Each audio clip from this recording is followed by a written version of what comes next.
भावांनो, सध्या नाशिकमध्ये सीएनजीचा खूप मोठा प्रॉब्लेम चाललेला आहे आणि काही पंपांवरती सीएनजी संपलेला आहे आणि ज्या पंपावरती सीएनजी आहे पण ते देत नाही, ते बोलते आम्हाला बससाठी स्टॉक ठेवायचा आहे. तर आपण तिथे जाऊन त्यांना बघू आपण तिथं काय परिस्थिती आहे भावांनो. तर भावांनो, सिन्नर फाट्याला हा सीएनजी पंप आहे, बघू शकता तुम्ही.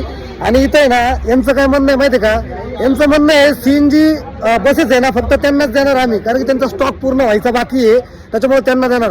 आता बघू शकता एवढे जण सकाळपासून ते 5 वाजेपासून आलेले आणि सीएनजी भरून देत नाही इथं. आणि एवढी मोठी लाईन लागलेली आहे ना, ते 5 वाजेपासून जे लाईनीमध्ये उभे आहे, तर त्यांनी काय करायचं आता हे समजायला पाहिजे यांना. तर बघू शकता एवढी पब्लिक आहे ना, पूर्ण सीएनजी भरायला आली, जवळपास 5 वाजेपासून लाईनीमध्ये बसलेले. मग हा पंप खोललाय कशाला, फक्त सीएनजी पंप सीएनजी बसेससाठी खोललेला आहे का? काय वाटतं तुम्हाला, तुम्ही किती वाजेपासून इथे? 5:30 पासून इथून उभं आहे कंप्लेंट. हा. आणि आम्हाला म्हटलं की 8 वाजता पंप चालू होईल. हा.